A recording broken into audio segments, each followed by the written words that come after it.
Salut tout le monde, c'est Smashou, petite nectarine pour la forme. On se retrouve pour un combat du tournoi UU1, donc là on arrive on est dans le troisième round, hein, et c'est Ethan contre Red, donc Red c'est Red Monster Kill je pense du forum jeuxvideo.com, et Ethan ce n'est autre que Martin Dela. Voilà, donc du côté de Red nous avons Metalos, Suicune, je sais pas trop, Absol, peut-être une méga évolution du coup, Pashmia, Bruivern et Darumacho, une team plutôt sympa, avec, ouais, vraiment très cool, moi j'aime beaucoup. Ethan pour sa part, lui, sa team se compose de Victini, Scarino, Cocotine, j'aime beaucoup Cocotine, très bon goût ce Ethan, Porygon 2, Mew et enfin Nidoking. On lance le match tout de suite parce que j'ai pas envie que ça déco comme on est sur le magnétoscope VS et on cherche avec les codes. Je ferme la porte maintenant. Voilà. 39 tours, Red veut se battre, donc nous sommes du côté de Ethan.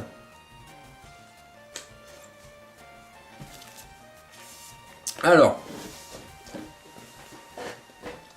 Ethan commence avec un Victini, son Victini. Red commence avec son Darumacho Shiny. Je pense qu'Ethan switch, ayant peur du demi-tour peut-être d'un Darumacho qui serait Scarf. Voilà, donc on a un demi-tour effectivement. Porygon 2 encaisse comme une bête.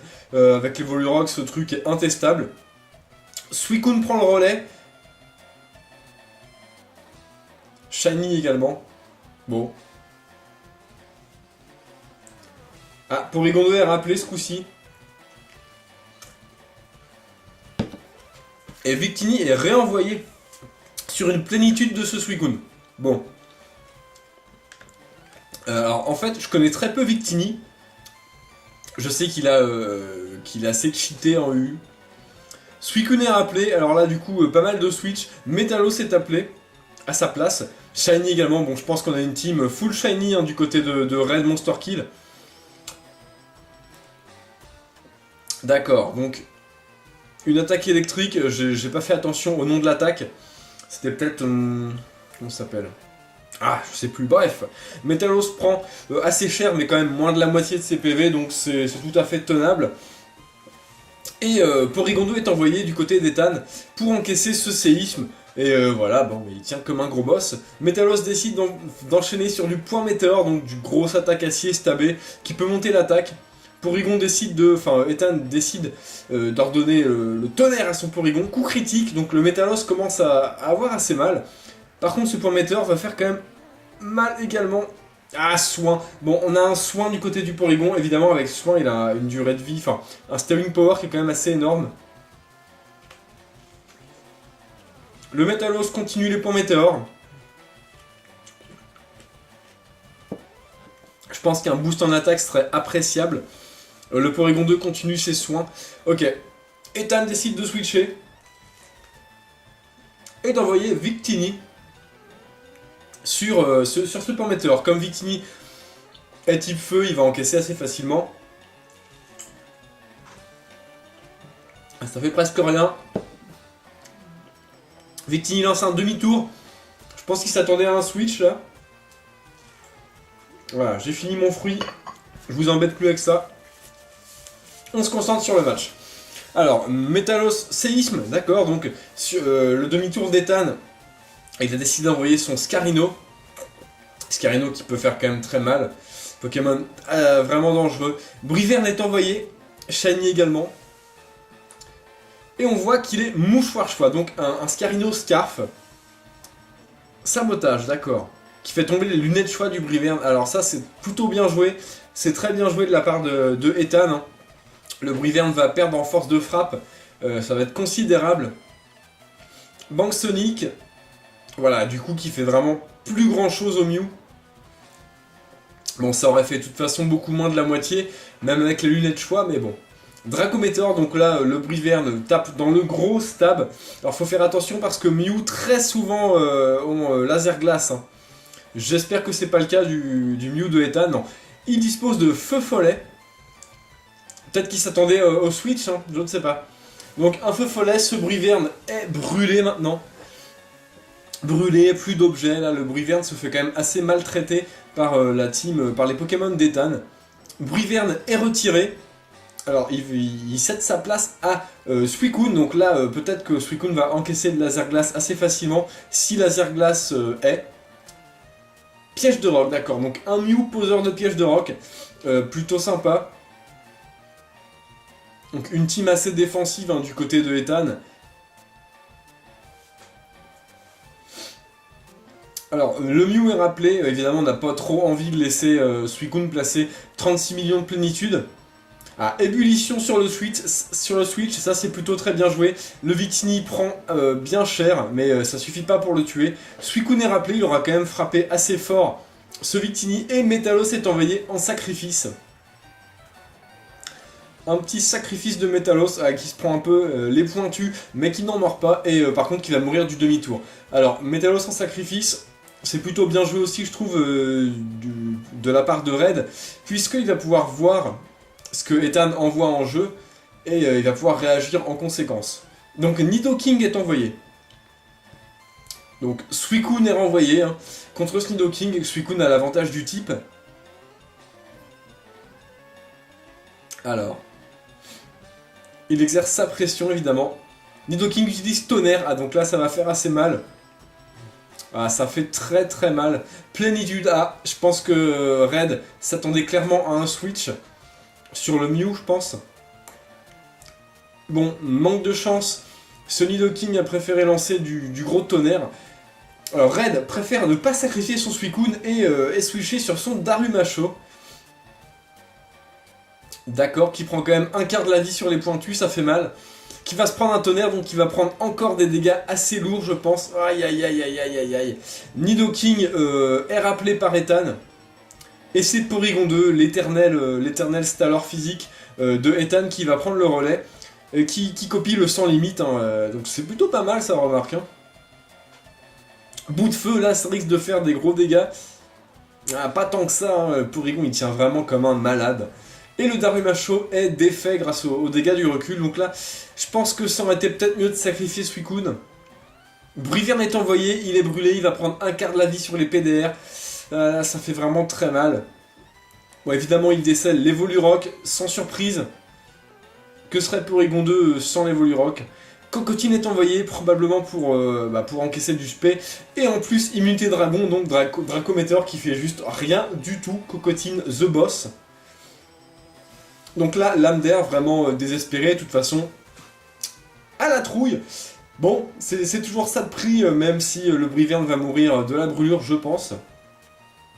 La brûlure, voilà, qui tue ce Brivern. Bon, Brivern est décédé. Adieu, petit dragon. Suicune est envoyé, donc là, les PDR. Alors si c'est un Suicune, plénitude, repos, blabla dodo, ébullition... c'est possible que Suicune régénère ses PV sur le Switch. Mais bon, voilà, Ethan renvoie son Nidoking directement voilà, sur le repos. Ce qui va donner l'occasion à Nidoking de frapper fort. Je pense que même dans un Switch, Nidoking va taper quand même assez fort. Ah, la baie marron, d'accord. Donc, baie marron qui réveille ce Suicune. Par contre, Nidoking se prive pas, lui, de lancer un gros tonnerre qui fait quand même plus de la moitié de la vie. Je dirais environ 60% à ce Suicune. Ébullition du Suicune qui fait très mal au Nidoking, mais qui ne suffit pas à le tuer. Pas de brûlure, pas de chance, enfin dommage.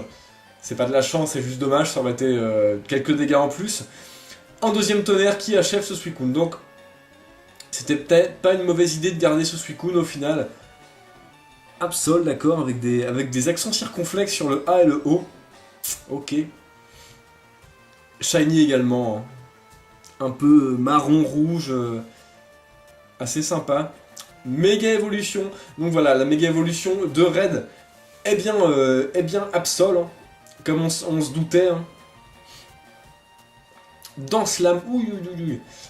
Alors ça c'est dangereux, un Absol placé avec une danse lame. Par contre là, il n'y a pas vraiment le choix, coup bas ou rien, puisque ce Scarino, on sait très bien qu'il escarpe, et ça suffit à le tuer.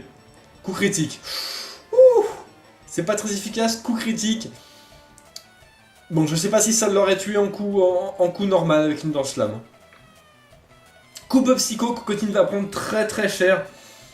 Ah, il est pas mort. Pouvoir lunaire, je pense que ce Cocotine a des investissements en défense. Qui tue ce Absol? Ah, le Absol aura quand même fait des gros dégâts, hein. Il aura défoncé ce Scarino avec ce coup critique, ce coup bas coup critique, et aura presque tué ce Cocotine. Pashmia est envoyé. Première entrée de ce Pashmia également, hein, qui prend un peu sur les PDR, mais qui est quasiment full vie. Cocotine lance abri. Donc là, un peu pour voir ce que ce Pashmia veut faire. Plumeau queue, d'accord. Bon, un plumeau queue, alors je sais pas s'il est... je sais pas quel objet possède ce Pashmia.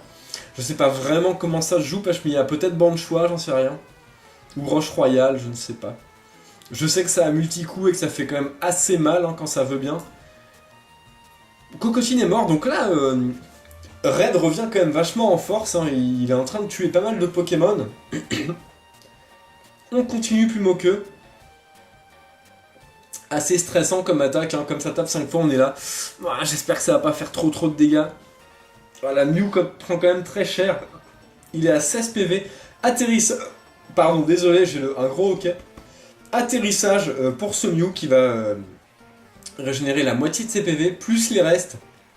Donc il va encore pouvoir tenir des plumes au cœur. Demi-tour de la part du Pashmia. Ouh là là, ça fait des dégâts vraiment lourds. Encore atterrissage, décidément.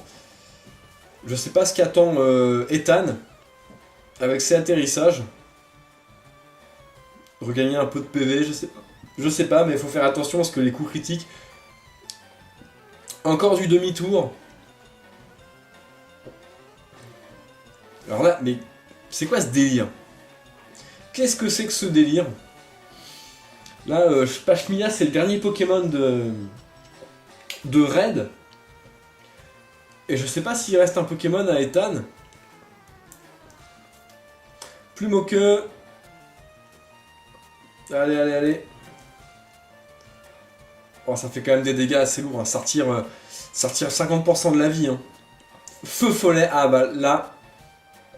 D'accord, donc je pense qu'Ethan voulait récupérer de la vie pour lancer un feu follet et être tranquille contre ce Pashmia qui tape sur le physique. Par contre, c'était assez dangereux parce que si la plume au queue aurait fait un ou deux coups critiques, tu aurais pu perdre ton Mew là-dessus, Ethan. Évidemment, maintenant, la plume au queue fait 2 fois moins de dégâts. Donc ça fait un quart de la vie environ à ce Mew qui va pouvoir se gaver avec un atterrissage. Le coup critique arrive trop tard. Voilà, atterrissage. Décidément, cette fin de match est un peu, on va dire, très défensive. En plus, j'ai le hockey là, c'est vraiment chiant. C'est les aléas du commentary, on va dire. Je commente, je suis humain, hein, le hockey ça arrive. Bon, le Pashmia continue ses plumes au queue, mais ça va être quasiment impossible de venir à bout de ce Mew là, c'est vraiment histoire de ne pas abandonner le match. Ce que je trouve plutôt fair play d'ailleurs. Piège de rock, ça échoue. Alors là, pourquoi piège de rock? T'as aucune attaque sur ton Mew, Ethan? Même pas un petit, je sais pas, un stab, peut-être psycho ou choc psy, je sais pas. Demi-tour, bon. Ah, ça continue à faire quand même des bons dégâts. Coup critique, d'accord. Atterrissage, voilà, c'est vraiment une fin de match un peu chiante. Hein. Peut-être que, je sais pas, peut-être que le Mew, attends, il a quoi? Atterrissage, piège de roc. Qu'est-ce qu'on a vu d'autre? Feu follet, évidemment. Il doit avoir une attaque, non? Bon, quoi qu'il en soit, demi-tour. Ça continue dans le piège de roc. C'est bizarre qu'il ait aucune attaque, ce Mew. Parfois, on le voit jouer avec sabotage ou des choses comme ça. Bon, demi-tour encore. Alors là, c'est vraiment la fin de match la plus ennuyeuse que j'ai vue de ma vie. Faire des atterrissages en attendant que le Pashmia, meure de sa brûlure. Ouais, bon. Allez, encore un petit demi-tour, on tente le critique. Ah, ça fait pas grand-chose. Piège de roc, super. Je vous avoue que je suis pas très convaincu, là. Allez, plus qu'un tour de souffrance pour ce Pashmia. C'est son dernier demi-tour. Pas de coup critique. Le Mew, évidemment, survit, même avec un coup critique, il serait toujours vivant, évidemment. Un dernier atterrissage pour ce Mew qui va finir le match full vie, bravo. Et Pashmia meurt de sa brûlure, voilà. Donc un match assez bizarre sur la fin. Donc Ethan le remporte, je ne sais plus. Alors je sais pas si c'était son dernier Pokémon à Ethan. Il me semble que oui. Hein. Il restait peut-être Nidoking, je ne sais pas. Je sais plus. Quoi qu'il en soit, Ethan remporte ce match. Bien joué à toi. Bien joué à toi, Red également. J'aime beaucoup ton équipe, très sympa. Voilà, jouez les Pokémon que vous aimez et amusez-vous bien. Salut à tous!